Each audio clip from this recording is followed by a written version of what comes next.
विज्ञान का 6 चैप्टर पढ़ेंगे जिसका नाम है जैव। आप अभी तक सजीव और निर्जीव के बारे में पढ़ते आए हैं, ये भी वही है। जैव का मतलब होता है लाइफ यानी कि जिसमें जीवन है, और प्रक्रम यानी कि प्रोसेस। लाइफ प्रोसेस इसका नाम है। आपको अभी तक ये पता है कि जो जीव का शरीर होता है वो कोशिकाओं का बना होता है, ये सब जानते हैं। लेकिन कोशिकाएं किससे बनती हैं? हम क्या रसायन विज्ञान में पढ़ चुके हैं कि जो इस ब्रह्मांड में जो निर्माण हुआ है तत्वों का वो एटम्स होते हैं। एटम्स होते हैं जैसे कार्बन, हाइड्रोजन, ऑक्सीजन, ये सभी जो तत्व हैं वो इनके कार्बन जो है मेन है इसमें, जिसके ये बने हुए हैं। और एटम्स जब होते हैं, एक जैसे एटम्स होते हैं वो मिलकर मॉलिक्यूल बनाते हैं। जैसे कि कार्बन हाइड्रोजन है, ये कार्बन और ऑक्सीजन है, तो कार्बन और ऑक्सीजन मिलकर कार्बन डाइऑक्साइड, या हाइड्रोजन और ऑक्सीजन जो है मिलकर H2O यानी कि जल का निर्माण करते हैं। तो एटम्स से मिलकर मॉलिक्यूल बने हैं, और मॉलिक्यूल से सेल्स। जो सेल्स होती हैं इसलिए बहुत सारे एटम से मिलकर बनी होती हैं, जैसे कि हमारे शरीर में होती है मसल सेल्स होती हैं जिन्हें हम कोशिकाएं कहते हैं। सेल से टिश्यू बनते हैं यानी कि ऊतक, जो एक जैसी कोशिकाएं होती हैं जिनका ऑरिजिन एक जैसा होता है, जो एक जैसे वर्क करती हैं, एक जैसे कार्य करती हैं, उनको हम टिश्यू यानी कि ऊतक कहते हैं। इसका एग्जाम्पल है जैसे मसल्स हो गई। टिश्यू जो होते हैं उनसे मिलकर ऑर्गन बनते हैं। एक जैसे टिश्यू, एक जैसे काम करने वाले जो भी ऊतक होते हैं वो मिलकर अंग का निर्माण करते हैं। ऑर्गन मतलब होता है अंग। जैसे कि हमारे बॉडी में जो अंग है, जैसे हमारा हार्ट होता है, हमारा लीवर होता है, या हमारा स्टमक होता है, ये हमारे ऑर्गन्स हैं, ये अंग है हमारे। और ये जो ऑर्गन है सबका अपना अपना काम होता है, लेकिन इनका भी एक सिस्टम होता है। इनका जो सिस्टम होता है उसे हम कहते हैं ऑर्गन सिस्टम। ऑर्गेनिक सिस्टम क्या होता है? जैसे कि हमारे शरीर में जो ब्लड सर्कुलेट होता है बॉडी के अंदर, उसे हम कहते हैं सर्कुलेटरी सिस्टम। जो स्टमक में भोजन का पाचन होता है और अंग उसकी जो हेल्प करते हैं वो कहलाता है मिलकर डाइजेस्टिव सिस्टम, जिसे हम पाचन तंत्र का नाम देते हैं। और जब एक शरीर के अंदर ये सारे जो ऑर्गन सिस्टम है ये प्रेजेंट होते हैं, तो उससे बनता है ह्यूमन, एक यानी कि मानव, या एक यानी कि जीव। तो कैसे निर्माण हुआ है? एटम से मॉलिक्यूल बने हैं, मॉलिक्यूल से सेल, सेल से टिश्यू, टिश्यू से ऑर्गन, ऑर्गन से ऑर्गेनिक सिस्टम, और ऑर्गन सिस्टम जो है मिलकर एक ऑर्गेनिज्म का निर्माण करते हैं। तो जो भी सजीव होते हैं जिनमें जीवन होता है, तो जो भी जीव होंगे इनके जीव के शरीर की जो भी इकाई होती है जिससे जीव के शरीर का निर्माण होता है वो होती है कोशिका। जब एक शरीर में लगभग 6.7 ट्रिलियन के करीब कोशिकाएं होती है, बहुत छोटी छोटी कोशिकाएं होती हैं और सबका अपना वर्क होता है। एक जैसी जो कोशिकाएं होती हैं वो मिलकर टिश्यू यानी कि ऊतक का निर्माण करती हैं। ऊतक क्या होते हैं? कोशिकाओं का ऐसा समूह जो कार्य में, उत्पत्ति में, संरचना में एक जैसा होता है, वो क्या कहलाता है? ऊतक। तो जो टिश्यू होता है, कोशिका से क्या बनेंगे? ऊतक बनेंगे। एक जैसा काम करने वाले ऊतक जो है वो एक अंग का निर्माण करेंगे, और अंग से बनेगा अंग तंत्र, अंगों का सिस्टम। जैसे कि पाचन तंत्र है, भोजन का पाचन करते हैं, तो उसमें हमारे जो मुंह है उसमें भोजन चबाया जाता है, भोजन की नली से उसे निकला जाता है, फिर उसमें स्टमक में भोजन आता है, फिर उसके बाद छोटी आंत में आएगा, बड़ी आंत में। तो ये पूरे जो ऑर्गन है एक सिस्टम बन जाता है जो कि भोजन की पाचन की क्रिया को पूरा करता है। तो ये कहलाता है अंग तंत्र कहलाता है। और हमारे शरीर में जितने भी सिस्टम होते हैं, जितने भी अंग तंत्र होते हैं, वो जब एक शरीर के अंदर होते हैं तो उससे एक जीव का निर्माण होता है। अब जो सजीव है, किस आधार पर हम कहते हैं कि सजीव है? सजीव जिसमें कि जीवन है, सीधे मैं ऐसे बोल देते हैं। जो हम उठना, बैठना, सोना, ये सब जो क्रियाएं होती हैं हम इनको मान के चलते हैं सजीव है। लेकिन हम जब विषय पढ़ते हैं तो उसके अंतर्गत हम क्या देखते हैं? कौन कौन से बेस होते हैं जिनके आधार पर हम कहते हैं कि सजीव है? एक उसको गति हो, जैसे कोई भी जीव होता है उसको गति करता है, चलता फिरता है, टहलता है। वो सांस लेता हो, श्वसन की क्रिया आ जाएगी। उसमें संवेदनशीलता का गुण हो, कोई भी उसे ठंडा, गर्म, चुभना ये महसूस कर सकता हो। इसके अलावा वो जो अपनी क्रियाएं करता है उसके लिए उसे भोजन की आवश्यकता होती है, उसके लिए उसे पोषण चाहिए। जो शरीर में क्रिया पोषण के दौरान जो वेस्ट बनते हैं उनको शरीर से बाहर निकाला जाता है, तो वो उत्सर्जन की क्रिया भी करता हो। और इसके बाद जीव जो है अपनी जीव जाति को बनाए रखने के लिए जनन यानी कि रिप्रोडक्शन यानी कि अपने जैसे संतानों को पैदा रखने का गुण रखता है और उसके शरीर में ग्रोथ होती है, वृद्धि होती है, वो आकार में बढ़ता है। तो इन लक्षणों के आधार पर हम उनको सजीव मानते हैं।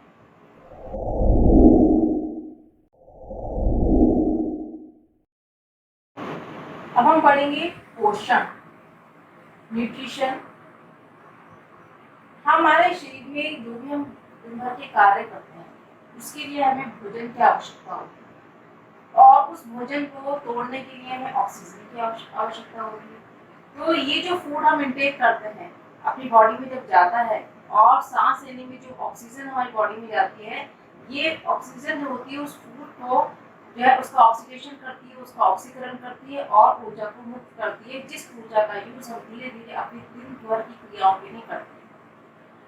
तो इस पोषण को लेने के लिए, पोषण जो भी हमारा भोजन है उसको लेने के लिए हमें उस भोजन में चाहिए पोषक तत्व। पोषक तत्व जो होते हैं वो हमारे दो प्रकार के होते हैं, जैसे कार्बनिक पदार्थ, अकार्बनिक पदार्थ।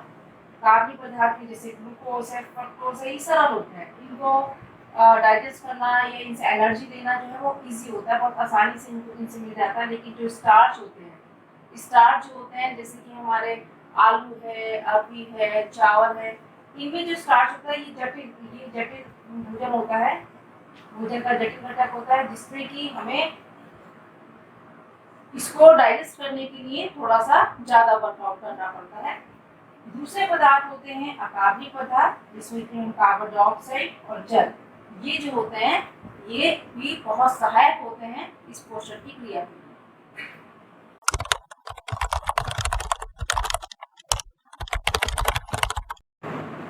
पोषण जो होता है, पोषण की क्रिया दो प्रकार से होती है। एक तो होता है स्वपोषी पोषण, स्व यानी कि अपने आप अपने भोजन को तैयार करना, परपोषी यानी कि जो अपने भोजन के लिए दूसरों के ऊपर डिपेंड है। तो पोषण जो है वो दो प्रकार का होता है, स्वपोषी पोषण और परपोषी पोषण। सबसे पहले हम पढ़ेंगे स्वपोषी पोषण क्या होता है। स्वपोषी जैसे कि जो जीव अपने आप, जो पौधे अपने आप अपना भोजन स्वयं बनाते हैं, उन्हें हम वो भोजन वो तरीका कहलाता है स्वपोषी पोषण का। स्वपोषी पोषण भी दो प्रकार से होता है, एक तो प्रकाश संश्लेषण की क्रिया के द्वारा और दूसरा होता है रसायन संश्लेषण। ये जो स्वपोषी पोषण है ये होता है जैसे कि हरे पौधों में जिनकी पत्तियां हरी होती हैं और हरा रंग होता है क्लोरोफिल के कारण। तो ये जो पौधे होते हैं ये क्लोरोफिल के कारण अपना भोजन बनाते हैं। इसके अलावा कुछ बैक्टीरिया होते हैं, कुछ शैवाल होते हैं जो कि अपना भोजन स्वयं बनाते हैं। क्योंकि वो अपना भोजन स्वयं बनाते हैं इसलिए हम उन्हें कहते हैं स्वपोषी। अब इसमें स्वपोषी में सबसे पहले है प्रकाश संश्लेषण। प्रकाश संश्लेषण क्या होता है कि जो हरे पौधे जिनमें की क्लोरोफिल होता है वो सूर्य के प्रकाश की ऊर्जा को लेकर अपना भोजन बनाते हैं, और जिसके लिए वो जो पौधों में हम पानी देते हैं और पानी में घुलकर जो मिट्टी के अंदर खनिज लवण होते हैं उन सब की हेल्प से और वायुमंडल से कार्बन डाइऑक्साइड लेकर ये अपने भोजन को तैयार करते हैं। ये सब इनकी कच्ची सामग्री होती है। जैसे कि पौधों को अपना भोजन बनाने के लिए चाहिए कि पहली बात तो उन्हें क्लोरोफिल होना चाहिए, उन्हें सूर्य का प्रकाश चाहिए, उन्हें कार्बन डाइऑक्साइड चाहिए, उनको जल चाहिए। ये सभी कच्ची सामग्री होती है जिसकी सहायता से वो अपना भोजन ग्लूकोज के रूप में बनाते हैं और मंड के रूप में ग्लूकोज को कन्वर्ट करते हैं, मंड के रूप में, स्टार्च के रूप में, इस तरह से वो अपने भोजन को स्टोर भी करते हैं। तो ये क्रिया प्रकाश संश्लेषण की जो होती है ये होती है हरे पौधे। दूसरी होती है रसायन संश्लेषण। ये प्रकाश की सहायता से नहीं होती, ये रसायन की जो केमिकल होते हैं जैसे कि बैक्टीरिया हैं और शैवाल हैं, ये कुछ केमिकल की सहायता से, रसायन की सहायता से अपने भोजन का निर्माण करते हैं, इसलिए हम इन्हें कहते हैं रसायन संश्लेषण। अब हमने पढ़ लिया है स्वपोषी पोषण। अब इसके बाद आते हैं परपोषी पोषण। क्या होता है परपोषी? जो जीव अपने भोजन के लिए दूसरों पर, दूसरे पौधों पर या दूसरे जीवों के ऊपर डिपेंड होते हैं, तो वो कहलाता है परपोषी पोषण। ये जो परपोषी पोषण होता है ये भी तीन प्रकार का होता है। एक तो होता है परजीवी, दूसरा होता है मृतोपजीवी, तीसरा होता है अंतःजीवी। परजीवी क्या होता है? परजीवी वो जीव होते हैं जो कि किसी जीव के शरीर के अंदर या बाहर रहकर उनसे अपना भोजन प्राप्त करते हैं। जैसे फीता कवि है, टैपवर्म जिसे कहते हैं, ये मनुष्य की आंत में रहकर उसकी आंत से चिपक कर उसके पचे हुए भोजन को लेता है। इसके अलावा जो मच्छर है ये भी जीवों के खून वगैरह से अपना भोजन प्राप्त करता है। तो ये क्योंकि दूसरों के शरीर के बाहर या अंदर रहकर अपना भोजन प्राप्त कर रहे हैं तो ये परजीवी कहलाते हैं। दूसरे होते हैं मृतोपजीवी, जो मरे हुए जीव ये पौधों से अपने भोजन को लेते हैं। जैसे कि आप देखेंगे कोई ब्रेड वगैरह होती है, रोटी होती है, वो खराब हो जाती है, उसमें फंगस जम जाती है, तो वो उससे क्या लेगी, वो अपना भोजन लेगी। जो डेड चीजों से, खराब चीजों से अपना भोजन लेंगे, मरे हुए जीवों से अपना भोजन लेंगे, वो क्या कहलाएंगे, मृतोपजीवी। जैसे बैक्टीरिया होते हैं या कवक होते हैं जिसे हम फंगस भी कहते हैं। तीसरा मेथड होता है अंतर्ग्रहण। अंतर्ग्रहण इनटेक करना, जैसे कि हम अपने भोजन को बाहर से ग्रहण कर रहे हैं, या जैसे कि अमीबा होता है, ये भी पानी में जीव जो होते हैं उनमें जो उसका भोजन होता है उसको बाहर से अंदर लेना, उसे कहते हैं अंतर्ग्रहण। इस क्रिया में इनटेक करके अपना भोजन लेते हैं और इस भोजन को पचाने के लिए एंजाइम्स की आवश्यकता होती है। तो ये क्रिया जो होती है अंतर्ग्रहण कहलाती है। इसमें भोजन को बाहर से अंदर लिया जाता है, ये अंतर्ग्रहण होती है। और ये होती है अमीबा में और अन्य जीवों में, जैसे कि मानव हो गया, वो भी अपने भोजन को बाहर से लेता है और इस भोजन को पचाने के लिए एंजाइम्स की आवश्यकता होती है।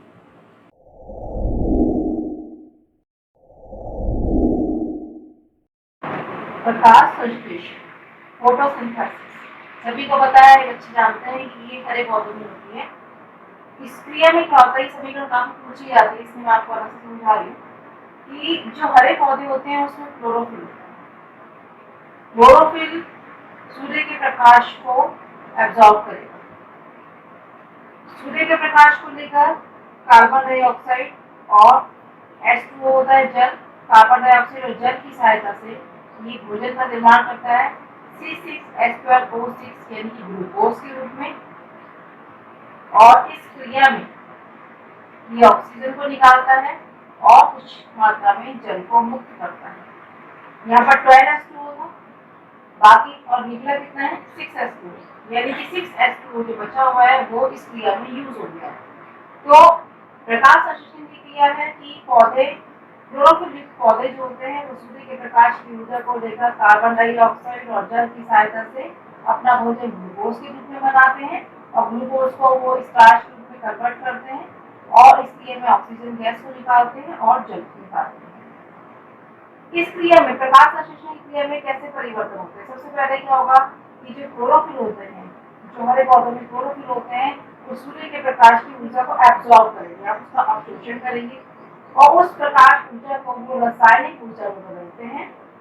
और इस क्रिया में जल के जो अणु हैं इनका अपघटन होता है, ये टूट जाता है और इस क्रिया में ये ग्लूकोज का निर्माण करते हैं और ऑक्सीजन को मुक्त करते हैं। तो ये स्टेप बाय स्टेप क्रियाएं चलती हैं और इससे जो है पौधे अपना भोजन स्वयं बनाते हैं।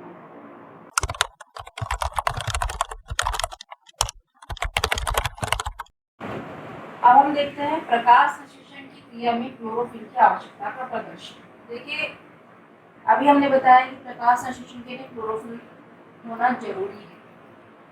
इसके लिए हमने, जैसे कि मनी प्लांट में है या कॉटन पौधा का जो चित्तीदार पौधा होता है वो हम ले लेते हैं, उस प्लांट को हमने ले लिया, उसको हम 2 या 3 दिन के लिए अंधेरे कमरे में रख देंगे, जिससे कि क्या होगा कि फोटोसिंथेसिस नहीं हो पाएगा, वो अपने भोजन का निर्माण नहीं कर पाएगा और इसके अलावा जो उसके अंदर भोजन स्टोर है, उसके अंदर जो भी स्टार्च है वो 2-3 दिन में जो है वो समाप्त हो जाएगा। उसके लिए उसको 2-3 दिन के लिए हमें अंधेरे कमरे में रखना होता है। उसके बाद हम उस पौधे को कुछ घंटे के लिए, 5 से 6 घंटे के लिए सनलाइट में रखेंगे, सूरज की रोशनी में रखेंगे, जिससे कि फोटोसिंथेसिस कर सके और अपना भोजन बना सके। फिर हम क्या करते हैं कि उस पौधे में से एक पत्ती को हमने तोड़ा, तोड़ने पर हम उसको, पत्ती को हमें कागज के ऊपर प्रेस कर लेंगे कि कहाँ पर इसमें चकत्ते हैं और कहाँ पर नहीं। ग्रीन कलर के जो पार्ट यहाँ पर शो हो रहे हैं ये प्रूव कर रहे हैं कि ये वाले पार्ट में जो है क्लोरोफिल है और बाकी जो पीला भाग है इसमें क्लोरोफिल नहीं है। तो इस तरह से इसको ड्रॉ कर लिया जाता है या प्रेस कर लिया जाता है पेपर पे। उसके बाद इस पत्ती को जो हम अल्कोहल के घोल में उबालते हैं, जिससे कि इसमें जो भी मण है वो निकल। अब क्या करते हैं, इसको अल्कोहल के घोल में उबालने के बाद इसको हम डालते हैं आयोडीन के घोल में। जब आयोडीन के घोल में डालते हैं तो ये देखते हैं कि जहां पर ग्रीन पार्ट थे, जहां क्लोरोफिल था, ठीक है, उस पर तो आयोडीन का कलर चढ़ गया, लेकिन जिन भागों में क्लोरोफिल नहीं था, येलो पार्ट थे, वहां पर आयोडीन का कलर नहीं चढ़ा। यानी कि प्रकाश संश्लेषण की क्रिया केवल हरे भागों में ही होती है जिनमें कि क्लोरोफिल होता है। तो प्रकाश संश्लेषण की क्रिया के लिए क्या आवश्यक है, क्लोरोफिल आवश्यक है। प्रकाश संश्लेषण की क्रिया में कार्बन डाइऑक्साइड की आवश्यकता का प्रदर्शन हम यहाँ पे दिखाएंगे एक्सपेरिमेंट करके कि प्रकाश संश्लेषण के लिए कार्बन डाइऑक्साइड भी जरूरी होती है। यहाँ पर हमने 2 पौधे लिए हैं जिन्हें कि हमने बेल जार से कवर कर दिया है, और ये क्योंकि कांच का है बेल जार तो इसे सनलाइट भी मिलेगी और मिट्टी से इसको पानी और मिनरल्स भी मिल जाएंगे। लेकिन यहाँ पर हम इस वाले बेल जार में यहाँ पर एक पॉच ग्लास में हमने KOH रख दिया है। KOH का काम होता है कि इसके अंदर जो भी कार्बन डाइऑक्साइड है उसको ये अब्जॉर्ब कर लेगा, अवशोषित कर लेगा। और दूसरे वाले जार में हमने KOH जो है नहीं रखा। कुछ घंटे के बाद जब हम इसको टेस्ट करते हैं तो ये देखा जाता है इसको टेस्टिंग के बाद में कि जिसमें KOH रखा गया था उसमें फोटोसिंथेसिस यानी कि प्रकाश संश्लेषण की क्रिया नहीं हो पाई और पत्तियां अपना भोजन नहीं बना पाई।